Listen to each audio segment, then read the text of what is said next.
Hi all, welcome to Blasters Arena. Kerala ബ്ലാസ്റ്റേഴ്സിന്റെ പുതിയ ഉടമസ്ഥരായിക്കൊണ്ട് ആര് വരും എന്നുള്ളത് ആരാധകർ ഉറ്റുനോക്കുന്ന ഒരു കാര്യമാണ്. നേരത്തെ രണ്ട് കമ്പനികൾ ബ്ലാസ്റ്റേഴ്സിൽ താല്പര്യം പ്രകടിപ്പിച്ചിരുന്നു. ലുലു ഗ്രൂപ്പ് താല്പര്യം പ്രകടിപ്പിച്ചിരുന്നു. അതുപോലെ തന്നെ IBS സോഫ്റ്റ്വെയർ കമ്പനി വലിയ ഇൻട്രസ്റ്റ് പ്രകടിപ്പിച്ചിരുന്നു. ഇതുമായി ബന്ധപ്പെട്ട ഒരു അപ്ഡേറ്റ് മനോരമ ഇപ്പോൾ നൽകിയിട്ടുണ്ട്. അതായത് ഈ രണ്ട് കമ്പനികളും ചേർന്നുകൊണ്ട് കേരള ബ്ലാസ്റ്റേഴ്സിനെ സ്വന്തമാക്കാനുള്ള ഒരുക്കത്തിലാണ് എന്നാണ് മനോരമ റിപ്പോർട്ട് ചെയ്തിട്ടുള്ളത്. IBS സോഫ്റ്റ്വെയർ കമ്പനിയും അതുപോലെ തന്നെ ലുലു ഗ്രൂപ്പും ചേർന്നുകൊണ്ട് ഒരുമിച്ച് കൈകോർത്തുകൊണ്ട് കേരള ബ്ലാസ്റ്റേഴ്സിനെ സ്വന്തമാക്കിയേക്കും. അതിനുവേണ്ടിയുള്ള ശ്രമങ്ങൾ നടക്കുന്നു എന്നാണ് മനോരമ റിപ്പോർട്ട് ചെയ്തിട്ടുള്ളത്.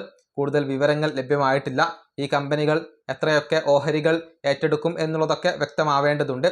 മാഗ്നം സ്പോർട്സ് വലിയ ഒരു തുകയാണ് ആവശ്യപ്പെടുന്നത്. അതുകൊണ്ടാണ് IBSനും ലുലു ഗ്രൂപ്പിനും തനിച്ച് കേരള ബ്ലാസ്റ്റേഴ്സിനെ ഏറ്റെടുക്കാൻ ഒരു വിമുഖത. ആ സമയത്താണ് രണ്ട് ഗ്രൂപ്പുകളും ചേർന്നുകൊണ്ട് കൈകോർത്തുകൊണ്ട് ബ്ലാസ്റ്റേഴ്സിനെ സ്വന്തമാക്കാൻ ശ്രമിക്കുന്നത് എന്നാണ് മനോരമ റിപ്പോർട്ട് ചെയ്തിട്ടുള്ളത്. മാത്രമല്ല, സമീപകാലത്ത് കേരള ബ്ലാസ്റ്റേഴ്സ് വലിയ ഒരു നഷ്ടത്തിലൂടെയാണ് പോയിക്കൊണ്ടിരിക്കുന്നത്. അതുകൊണ്ട് തന്നെ ഇൻട്രസ്റ്റ് പ്രകടിപ്പിച്ച പല പാർട്ടികൾക്കും ഒരു താല്പര്യക്കുറവുണ്ട് എന്ന റിപ്പോർട്ടുകൾ നേരത്തെ പുറത്തേക്ക് വന്നിരുന്നു. കൂടാതെ മാഗ്നം സ്പോർട്സ് വലിയ ഒരു തുക ആവശ്യപ്പെടുകയും ചെയ്യുന്നുണ്ട്.